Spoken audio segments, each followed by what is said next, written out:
ಅಲ್ಲಲ್ಲ ಅಲ್ಲಿಂದ ಸಪ್ಲೈ ಆಗ್ತಾ ಇಲ್ಲ ಗ್ಯಾಸು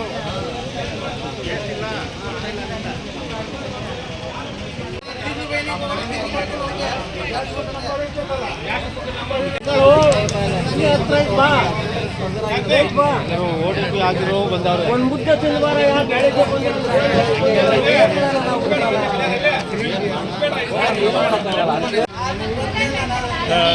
ಇನ್ನು ಪೂರ್ತಿ ನೋಡೋಕ್ಕಾಗಲಿಲ್ಲ, ಸ್ವಲ್ಪ ಬಿಜಿ ಅದೇ ನೋಡ್ತೀನಿ. ಈಗ ಬುಕ್ ಮಾಡಿದ್ರೆ ಏಜೆನ್ಸಿ ಯಾರಿಗೂ ಗ್ಯಾಸ್ ಕೊಡ್ತಾ ಇಲ್ಲ. ಒಂದು ಎರಡು ದಿನಕ್ಕೆ ತಕ್ಷಣ ಸ್ಟಾಕ್ ಇಲ್ಲ, ಈಗ ಸ್ಟಾಕ್ ಇಲ್ಲ ಅಂತ ಇವ್ರು ಹೇಳ್ತಿದ್ರು. ಮೂರು ದಿನಕ್ಕೆ ಇಲ್ಲೇ ಬಂದು ತೊಗೊಳ್ತೀರಿ ಯಾವಾಗಲೂ? ಯಾಕಲ್ಲಿ ಸಪ್ಲೈ ಇಲ್ವಾ? ನೆನ್ನೆ ಇದ್ದ ಅಲ್ಲಿ ಬರ್ತಾ ಇಲ್ಲ, ನೆನ್ನೆ ಇದ್ದ ಬರ್ತಾ ಇಲ್ಲ, ಹಳ್ಳಿಗಳಿಗೆ ಬರ್ತಾ ಇಲ್ಲ, ಹಳ್ಳಿಗಳಿಗೆ ಬಿಡ್ತಾ ಇಲ್ಲ ಸರ್. ಹಳ್ಳಿಯಿಂದ ಇಲ್ಲಿ ಬುಕ್ ಆಗಿರೋರು ಕೊಟ್ಟರೆ ನಮ್ಮದೇ ಬಂದು OTP ನಂಬರ್ ನೋಡಿ ಸ್ವಾಮಿ. ಅಲ್ಲ, ಎಷ್ಟು ದಿನ ಆಯ್ತು ಬುಕ್ ಮಾಡಿ? ನಾವು ನಿನ್ನೆ ಸರ್. ಈಗಲೇ ಹಿಂಗಂದ್ರೆ ಇನ್ನು ಇದ್ದ ಒಂದು ತಿಂಗಳಂದ್ರೆ ನಾವೆಲ್ಲ ಎಲ್ಲೋಗ್ಬೇಕು. ಇನ್ನು ಬರೀ 2 ದಿವಸಕ್ಕೆ ಇನ್ನು ಇಲ್ಲಿ ಸಮಸ್ಯೆ ಏನಿದೆ, ಸ್ಟಾಕ್ 25 ದಿನಕ್ಕೆ ಅಂತ ಏನಾದ್ರು ಅದೊಂದು 5 ದಿನ ಎಕ್ಸ್ಟ್ರಾ ಮಾಡಿದ್ದಾರೆ ಅಷ್ಟೇನೆ, ಬಿಟ್ಟರೆ ಏನು ಕೊಡಲ್ಲ ಅಂತಲ್ಲ. ಹಿಂದೆ ಬುಕ್ ಮಾಡಿದವ್ರಿಗೆ ಸೀನಿಯಾರಿಟಿ ವೈಸ್ ಕೊಡಲೇಬೇಕು. ಈಗ ಮೊನ್ನೆ ಮೀಡಿಯಾದಲ್ಲಿ ಕೊಟ್ಟಿದ್ದಾರೆ, ಈಗ ರಾಜ್ಯ ಸರ್ಕಾರ ಮತ್ತು ಕೇಂದ್ರ ಸರ್ಕಾರ ಯಾವುದೂ ಸಮಸ್ಯೆ ಇಲ್ಲ ಅಂತ ಹೇಳಿದ್ದಾರೆ. ಬಟ್ ಇವ್ರು ಯಾಕೆ ಇದಕ್ಕಿದ್ದಂಗೆ ಈ ಥರ ನಿಲ್ಲಿಸಿದ್ದಾರೆ ಅನ್ನೋದಕ್ಕೆ ಕಾರಣ ಗೊತ್ತಿಲ್ಲ. ಅದ್ರ ಬಗ್ಗೆ ಈಗ ಸಂಬಂಧಪಟ್ಟವ್ರ ಹತ್ರ ಮಾತಾಡಬೇಕು. ಅಲ್ಲಿಲ್ಲ ಸರ್, ಅವರು ನಮ್ಮದು ಶನಿವಾರ ಆಗೈತೆ OTP ಸಿಸ್ಟಮ್ ಸರ್ವರ್ ಬಿಸಿ ಅಂತಾರಲ್ಲ, ಸರ್ವರ್ ಬಿಸಿ ಅದ್ರಲ್ಲಿ ನೋಡೇ ನಿಮ್ಗೆ ಕೊಡಬೇಕು ಅಂತಾರ ಅವರು. ಈಗ ಸರ್ವರ್ ಬಿಸಿ ಅಂತ ಎಷ್ಟು ಗಂಟೆಯಿಂದ ಬರ್ತಾಯ್ತು ಆ ರೀತಿ? ಒಂದಿನ ಇಲ್ಲ ಸರ್ವರ್ ಬಿಸಿ ಇದೆ ಅಂತ ನಾಳೆಗೆ ಜನ ಕೊಟ್ಟೇ ಇಲ್ಲ ಸರ್, ಸರ್ವರ್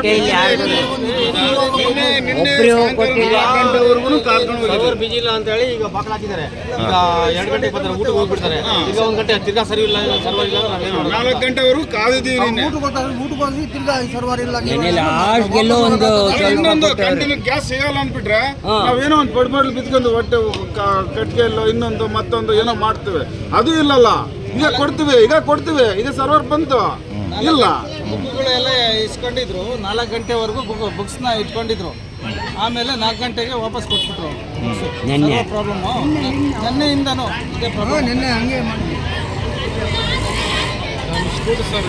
ನಮ್ಮ ಪಾವಗಡ ವ್ಯಾಪ್ತಿಯಲ್ಲಿ ಈ ದಿನ ಈ ಪತ್ರಿಕಾ ಮತ್ತು ಮಾಧ್ಯಮ ಮಿತ್ರರಿಂದ ಒಂದು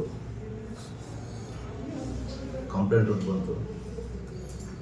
ಏನು ಅಂತಂದರೆ, ನಮಗೆ ಸಿಲಿಂಡ್ರ್ ಬುಕ್ ಆಗ್ತಾ ಇಲ್ಲ ಆನ್ಲೈನಲ್ಲಿ, ಸರ್ವರ್ ಇಶ್ಯೂ ಅಂತ ಇರ್ತಾಯಿದೆ. ಅದಾದಮೇಲೆ ಕೋಟೆ ವ್ಯಾಪ್ತಿಯಲ್ಲಿ ಒಂದು ಸಿಲಿಂಡ್ರ್ ಇಲ್ಲ ಅಂತ ಹೇಳ್ಬಿಟ್ಟು ಹೇಳ್ತಾರೆ ಅಂತ ಅದೇನು ತಿಳಿಸಿದ್ರೆ, ಇದ್ರ ವಿಚಾರವಾಗಿ ಪರಿಶೀಲನೆ ಮಾಡಿದೆ. ಈಗಾಗಲೇ ಸರ್ಕಾರದ ಮಾನ್ಯ ಮಂತ್ರಿಗಳು ಈಗಾಗಲೇ ಹೇಳಿದ್ದಾರೆ, ಮನೆಯಲ್ಲಿ ಬಳಕೆಯಾಗುವಂತಹ ಗ್ಯಾಸ್ಗೆ ಯಾವುದೇ ಕೊರತೆ ಇಲ್ಲ, ವಾಣಿಜ್ಯಕ್ಕೆ ಮಾತ್ರ ಕೊರತೆ ಸ್ವಲ್ಪ ಶಾರ್ಟೇಜ್ ಆಗ್ತದೆ ಅಂತ ಹೇಳ್ಬಿಟ್ಟು ತಿಳಿಸಿರೋದು ತಿಳಿದು ಬಂತು. ಈ ವಿಚಾರವನ್ನು ನಾವು ಕೂಡ ಏಜೆನ್ಸಿಯವ್ರ ಜೊತೆ ಮಾತಾಡಿದ್ವಿ. ಡೊಮೆಸ್ಟಿಕ್ ಸಂಬಂಧಪಟ್ಟಂಗೆ ಯಾವುದೇ ಇದಿಲ್ಲ, ಮತ್ತು ಈಗಾಗಲೇ ಲೋಡ್ ತರೋದಕ್ಕೆ ವೆಹಿಕಲ್ಸ್ ಹೋಗಿದೆ ಅಂತ ಹೇಳ್ಬಿಟ್ಟು ಹೇಳಿದ್ದಾರೆ. ಒಂದು ಬುಕ್ ಆಗಿದೆ ಅಂತಲೂ ಹೇಳಿದ್ದಾರೆ. ಈಗೇನಾಗ್ತಾ ಇದೆ, ಜನರಲ್ಲಿ ನ್ಯೂಸ್ಗಳಿಂದ ಅವರು ಭಯಭೀತರಾಗಿದ್ದಾರೆ, ಪ್ಯಾನಿಕ್ ಆಗಿದ್ದಾರೆ. ಮುಂದಕ್ಕೆ ಏನೋ ಸಿಗುತ್ತೋ ಇಲ್ಲವೋ ಅಂತೇಳ್ಬಿಟ್ಟು ಅವರು ಎಕ್ಸ್ಟ್ರಾ ಇಟ್ಕೊಳೋದಕ್ಕೆ ಅಂತೇಳ್ಬಿಟ್ಟು ಎಲ್ಲರೂ ಮುಗಿಬಿಡ್ತಾ ಇದ್ದಾರೆ ಅಂತೇಳ್ಬಿಟ್ಟು ತಿಳಿದು ಬಂತು. ಏನು ಅವಶ್ಯಕತೆ ಇದೆಯೋ ಅದಕ್ಕೆ ಏನು ಅಗತ್ಯ ಇದೆಯೋ ಅದು ಅಷ್ಟು ಮಾತ್ರ ಇದು ಮಾಡ್ಕೊಳ್ಳಿ. ಯಾವುದೇ ಆತಂಕ ಪಡೋ ಅವಶ್ಯಕತೆ ಇಲ್ಲ. ಸರ್ಕಾರ ಇದ್ರ ಬಗ್ಗೆ ಗಮನ ಇಟ್ಟಿದೆ. ಬಗ್ಗೆ ಎಲ್ಲ ರೀತಿಯಲ್ಲೂ ಕೂಡ ಪರಿಶೀಲಿಸ್ತಾ ಇದೆ. ಅದೇ ರೀತಿಯಂಥ ಭಯಭೀತರಾಗುವಂಥ ಅಗತ್ಯ ಇಲ್ಲ. ಗೃಹ ಬಳಕೆಗೆ ಸಂಬಂಧಿಸಿದಂತೆ ಏನಿದೆ ಅದನ್ನು ಎಂದಿನಂತೆ ಏನು ಅವರು ಆನ್ಲೈನಲ್ಲಿ ಬುಕ್ ಮಾಡ್ತಾರೆ ಅದರಂತೆ ಅದು ಡೆಲಿವರಿಗಳು ನಡೀತವೆ.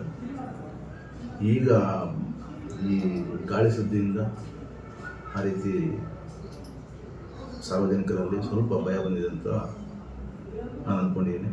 ಹಂಗೆ ಭಯ ಪಡೋ ಅಗತ್ಯ ಇಲ್ಲ. ಮತ್ತು ಈಗ ಮುಂದಿನ ದಿನಗಳಲ್ಲಿ ಇನ್ನೊಂದು ವಾರ 15 ದಿನಗಳಲ್ಲಿ ರಂಜಾನ್ ಹಬ್ಬ ಮತ್ತು ಯುಗಾದಿ ಹಬ್ಬ ಬರ್ತಾಯಿದೆ, 2 ಹಬ್ಬ ಬರ್ತಾಯಿದೆ. ಎಲ್ಲರಿಗೂ ಕೂಡ ಎಲ್ಲರಿಗೂ ಏನು ನಿಯಮಾನುಸಾರ ನಮಗೆ ಸಿಲಿಂಡರ್ ವಿತರಣೆ ಆಗಬೇಕು ಅದು ಮಾಡೋದಕ್ಕೆ ನಾವು ಸಂಬಂಧಪಟ್ಟ ಏಜೆನ್ಸಿಗಳಿಗೆ, ನಮ್ಮ 4 ಏಜೆನ್ಸಿ ಇದೆ, ಅಷ್ಟು ಏಜೆನ್ಸಿಗಳಿಗೆ ಸೂಚನೆ ಕೊಡ್ತೀವಿ. ಮುಖ್ಯವಾಗಿ ಇನ್ನೊಂದೇನಂತಂದರೆ ಈ ಗೃಹ ಬಳಕೆ ಗ್ಯಾಸನ್ನು ಸಿಲಿಂಡರ್ಗಳನ್ನು ಬ್ಲ್ಯಾಕಲ್ಲಿ ಮಾರ್ತವ್ರೆ ಕಂಪ್ಲೇಂಟ್ ಬಂತು. ಈ ವಿಚಾರವಾಗಿ ನಾವೊಂದು ಕ್ರಮ ಕೈಗೊಳ್ಳೋದಕ್ಕೆ ಈಗಾಗಲೇ ನಿರ್ಧಾರ ಮಾಡಿದ್ದೀವಿ. ಯಾವುದೇ ರೀತಿಯಾದಂಥ ವಾಣಿಜ್ಯ ಅಂದರೆ ಹೋಟೆಲ್ ಆಗಿರ್ಬೋದು, ಬೇಕರಿಗಳಾಗಿರ್ಬೋದು, ಟೀ ಸ್ಟಾಲ್ ಆಗಿರ್ಬೋದು, ಇನ್ನಿತರೆ ಸ್ಥಳಗಳಲ್ಲಿ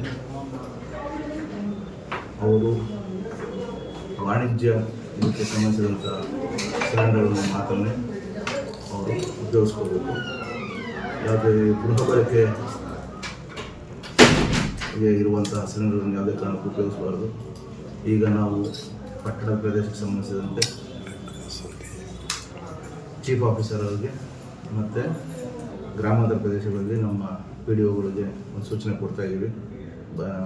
ರೇಟಿಂಗಲ್ಲಿ ಗೃಹ ಬಳಕೆಯ ಸಿಲಿಂಡರ್ಗಳನ್ನು ಎಲ್ಲೂ ಕೂಡ ವಾಣಿಜ್ಯ ಸ್ಥಳಗಳಲ್ಲಿ ವಾಣಿಜ್ಯ ಉದ್ದೇಶಕ್ಕೆ ಬಳಸಬಾರ್ದು. ವಾಣಿಜ್ಯ ಉದ್ದೇಶಕ್ಕೆ ಅಂತ ಏನು ಸಿಲಿಂಡರ್ ಅವು ಮಾತ್ರ ಅಲ್ಲಿ ಬಳಸಬೇಕು ಅಂತ ಹೇಳ್ಬಿಟ್ಟು ಕಟ್ಟುನಿಟ್ಟಾಗಿ ಸೂಚನೆ ಕೊಡ್ತಾ ಇದ್ದೀನಿ.